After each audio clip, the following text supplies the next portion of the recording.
I was probably around the age of 14 when I discovered graffiti and I fell in love with it. And yeah, it's kind of shaped and formed the rest of my life since then. Yeah, I spent lots of time doing graffiti, tagging things, being hated, painting trains. And then after about 20 years of doing graffiti, I kind of got bored with it for numerous reasons, and I was going to get sent to prison the next time I got caught doing graffiti.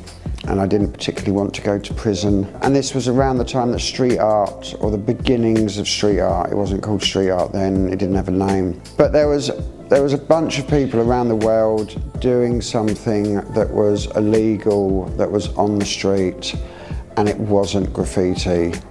And it just kind of interested me a lot more than, it interested me in the same way that graffiti interested me when I was a teenager. I kind of embraced that, and here I am in New Brighton. I didn't choose the words that are written on the wall. I had a wall to paint around the corner, and then the people decided that they preferred it black to my painting, which, you know, it's their building, their choice. I don't mind. So yeah, we found this another wall that we could paint, and I kind of worked out how many letters, how many words that I could fit on the wall, and I wrote down a list of potential options. And the dude whose house it is chose the phrase that I've written on it. The impact from my painting so far has been positive. Everyone likes it. Like, a lot of people are like, what does it say? And I'm like, yeah, it's the long words that I have trouble with. It's just, you know, it's just like a little burst of colour. It's something to kind of like inspire. I think what they're trying to do here is exciting, admirable, but they seem like a bunch of people that are going to learn by their mistakes and continue doing what they're doing. Yeah, I'm all about helping people that want to just like, yeah, whatever, let's do it. You know, I like doing things. I don't like sitting around and having meetings about doing things. I like doing things. And if you do it wrong, take it down off the website and do it right. And that's kind of like the vibe and the energy that I feel about Dan and, you know, the people that are around him. So I'm not known for that. Like, well, I don't think I'm known. There's a bunch of fonts that I use, and the Circus font is a particularly easy font for me to write without having to think about it. So I do it a lot, and I probably am known for it. And it's like the Circus font that I'm doing at the moment is like the third kind of, you know, the third kind of evolution of that font. I consider myself I don't know, somebody that experiments and plays around with fonts and typography rather than, you know, a street artist. You know, I'm not a sign writer because I don't have the skills. I'm not a graffiti writer because I don't, you know, follow the graffiti rules anymore. You know, but I kind of like dip into all these different things. And I like typography, so I'm continually, I think what I'm going to concentrate on is doing different fonts and different typography, but then, yeah, anyway, yeah, so yeah, fuck all that circus rubbish, we're doing something new. Graffiti is destructive, and graffiti is vandalism. Nobody wants graffiti. So, and street art, it adds something. It makes a difference, it makes people happy, it starts a conversation. I get in trouble for graffiti, but I get paid for street art. So the real graffiti rules are no tape, no stencils, freehand everything, steal your paint, trains only, bombing. Oh, this year. Yeah, not even 12 months. Get caught? Definitely not. Yeah, we don't even have to run away anymore. Yeah, no, we're still painting trains. I never kind of anticipated. I just thought I'd be lucky if I was designing t-shirts and stickers and skateboards and paying my rent, which isn't that far from the truth. Yeah. I had a birthday party at the Dragon Bar. The Dragon Bar was this friend of mine, Justin. He opened up a bar in Shoreditch, well, Old Street, the back of Old Street roundabout. So anyway, me and an ex-girlfriend called Lucy, we were both kind of like Leos, and we had a joint birthday party. And this little bearded, scruffy kid came up to me and goes, yeah, my name's Banksy, you're Ben, aren't you? And that's how I met Banksy. We went to Palestine. First time either of us went to Palestine. We did this amazing thing in Sydney Zoo. We spent a long time at night in Sydney Zoo and painted so much fucking really cool shit. And then went back the next morning to get photographs and everything was covered up by tarpaulin. So we didn't get one photographs. And it was at that, we were on our way from Sydney to Melbourne, and it was at that point we decided that why don't we just draw things on sheets of cardboard and throw them into the monkey enclosures. So all those photographs you see in Banksy websites and Banksy books of monkeys holding pieces of cardboard that says, I'm a celebrity, get me out of here. That idea was developed on the back of spending 4 hours in Sydney Zoo and getting chased out and not getting one photo and trying to work out a better way of doing it. Now we don't have to break into zoos anymore. Just walk in there with an art portfolio and a load of left-handed scribbles on cardboard. Where else did we go? We got chased out of Berlin Zoo. It was just a fun thing to do. We used to break into zoos and paint the penguin enclosures and the chimpanzee things. Just, you know, some people like to go to like I've never seen the Statue of Liberty or the Eiffel Tower or the fucking Leaning Tower of Pisa. I break into zoos and paint stupid things. I go to Japan next week and I'm meeting the oldest woodblock printers in Tokyo. And so I'm going to go and visit their factory and they want to do a print with me. So that's kind of quite exciting.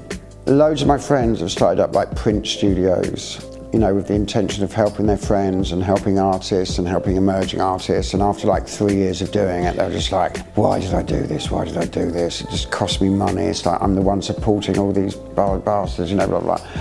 And I've done exactly the same thing, but based around typography and fonts. So yeah, so we've set up this company called Types, and it's getting friends of mine to design typography fonts that hopefully will sell, but it's just going to cost me money. Yeah, I was lying in bed last night just thinking I've just fallen into the trap, haven't I? Just like, I will do something that sells and the money that we earn through that will just support my friends doing stuff that doesn't sell. But hey, we've got to do something, haven't we? So, no, the Fuck Boys campaign, it's just a bit of a joke, isn't it? It's like, he's a fucking buffoon. A friend of mine does this thing called Sports Banger, and they just bootleg things. So anyway, Sports Banger did a Fuck Boys t-shirt, and then we bootlegged a bootlegger, but did it better. Shepherd embraced something hopeful and that was going to be a new change for America, whereas we're just saying fuck Boris. So there's a huge difference between the two campaigns. and basically we're giving our stuff away. Like, you know, we're selling t-shirts for like cost, and then, you know, we're giving away the graphics for people to do what the fuck they want to do with it. So yeah, we want to see fuck Boris flags flying down Pall Mall.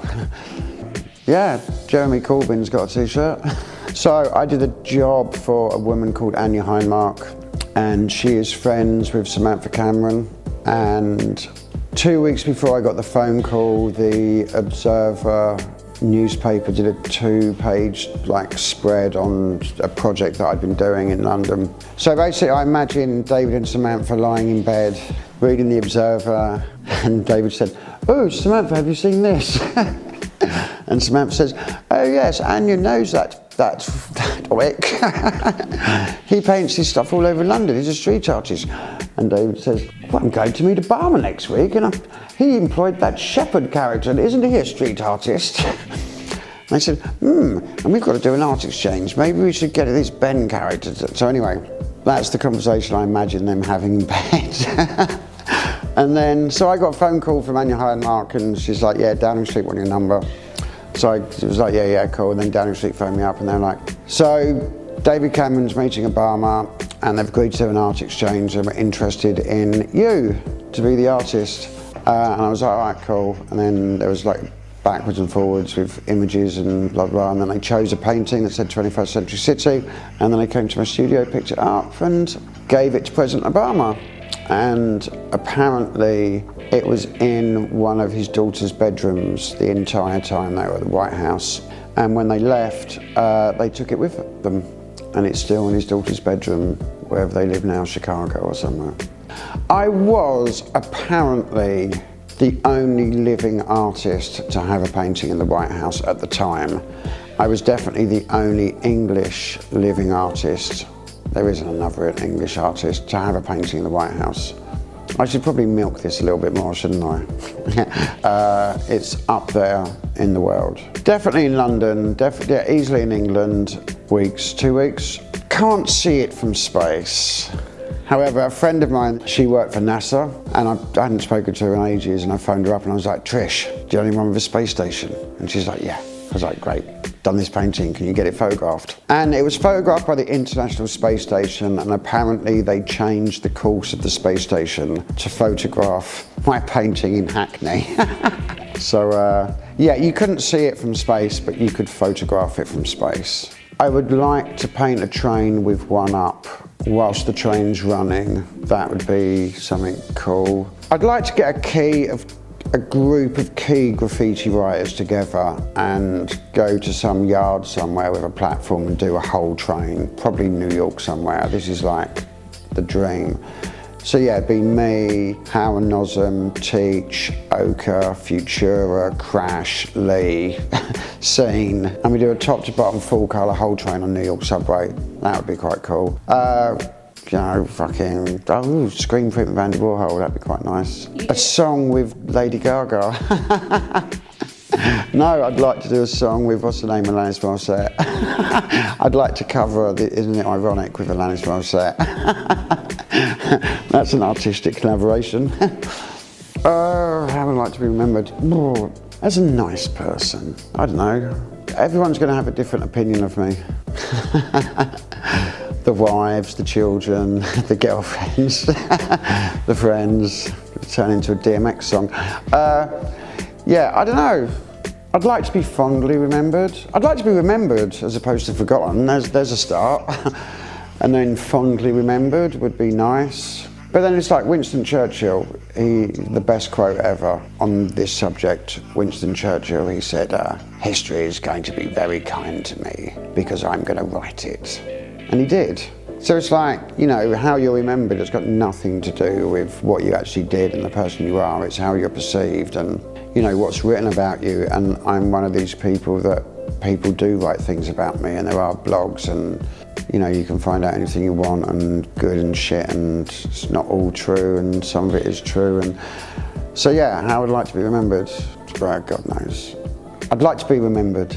Get a pencil and a piece of paper and draw and draw and draw and draw, and every spare second draw.